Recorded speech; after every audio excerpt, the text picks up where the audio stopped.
L'état mental d'une personne, elle dépend de sa perception de la vie. Et Allah subhanahu wa ta'ala, il nous dit dans un hadith qudsi que je serai pour mon serviteur ce que mon serviteur pense de moi.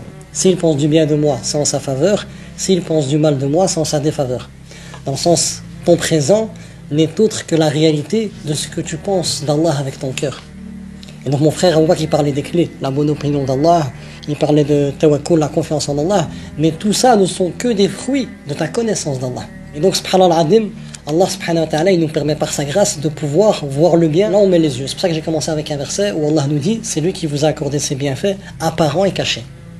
Et mon frère, il a parlé des bienfaits cachés d'Allah. Mais pour percevoir les bienfaits cachés d'Allah, je suis obligé de connaître Allah. Si je ne connais pas Allah subhanahu wa ta'ala, qui va profiter de tout ça? C'est le diable. Et le diable, à travers les waswas, comme par exemple il a parlé de la privation, le diable il va me faire penser que Allah il m'a privé d'une chose. Comme Adam alayhi salam. Le diable il est venu vers lui, il a dit, oh Allah, pas que tu sois parmi les éternels ou que tu aies un grand royaume, etc., etc.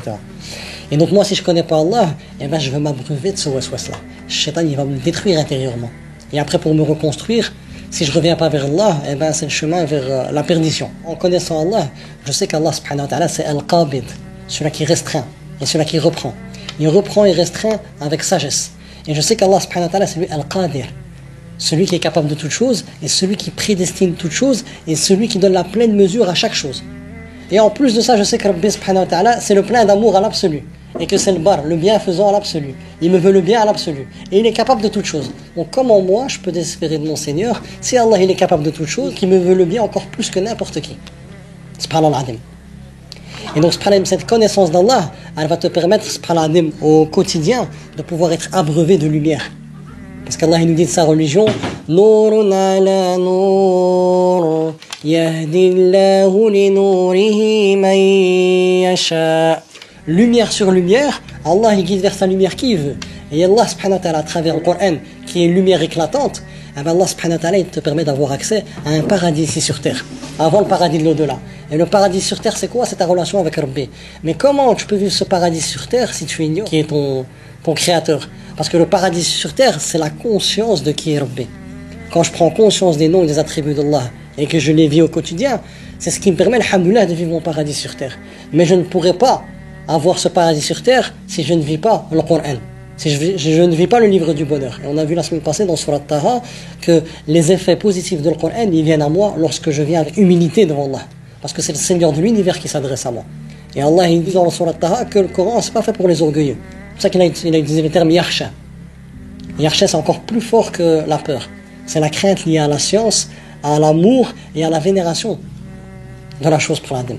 Et donc, quand je viens vers le Coran avec un cœur qui n'est autre qu'un simple serviteur, et qu'Allah subhanahu wa ta'ala c'est lui qui a le pouvoir absolu, et c'est lui qui s'exprime à moi, et qu'il n'y a rien qui lui ressemble, et que je donne de la considération à la parole d'Allah, là, il y a une cascade qui se déverse dans ta vie. Parce que l'ignorance n'est qu'un barrage à une cascade qui te permet d'avoir tous les bienfaits dans ta vie. Et donc la connaissance d'Allah, c'est à l'image d'une cascade, et l'ignorance, c'est à l'image d'un barrage. Et ta personne et ta vie, c'est à l'image d'un terrain fertile. Mais si l'eau ne se déverse pas, il n'y aura pas de baraka. Il n'y a rien qui va pousser de cette terre-là. Mais si moi, alhamdoulilah, j'essaie d'enlever ce barrage de l'ignorance et que j'essaie, alhamdoulilah, de petit à petit prendre en considération Allah subhanahu wa ta'ala à travers le noble Coran et la tradition prophétique, eh ben, alhamdoulilah, cette cascade-là, elle se déverse dans ma vie. Et quand elle se déverse dans ma vie, eh ben, ça donne toutes sortes de biens. Et celui qui se prive de la connaissance d'Allah, il se prive de toutes choses. Et c'est la connaissance d'Allah qui te permet, alhamdoulilah, de prendre conscience qu'Allah jamais il te privera de tout ce qui est un bien pour toi. Et qu'avec Allah, le verre, il est ni à moitié rempli, ni à moitié vide. Il déborde à l'infini. Mais si moi, je n'adapte pas ma perception avec le Coran, ma perception avec le Coran, et bien malheureusement, qui va jouer avec tout ça, c'est le diable. Et le diable, il va jouer avec toi, il va danser avec toi la macarena, la lambada, la salsa. Mais si tu reviens au Rabbi, c'est toi qui vas le faire danser. Et lui-même, il dit qu'il n'a aucun pouvoir sur nous. Le seul pouvoir qu'il a sur nous, c'est celui qu'on lui donne nous. Et le pouvoir qu'on lui donne, c'est qu'on reste dans l'ignorance et qu'on n'apprend pas qui est notre Seigneur. C'est pour ça qu'Allah dit à Iblis lui-même, Inna ibadi laysa laka alayhim sultan illa man ittaba'aka minal ghawin. Mes serviteurs, tu n'auras aucun pouvoir sur eux, sauf les dévoyés parmi eux, ceux qui s'écartent du rappel d'Allah. Donc si tu veux vivre le bonheur, là, comme il disait mon frère, etc., dans ses vidéos, on a la source du bonheur partout, dans tout ce que tu veux. Le bonheur, c'est comme ça, tu seras heureux quand tu auras ça, quand tu auras ça, quand tu auras ça.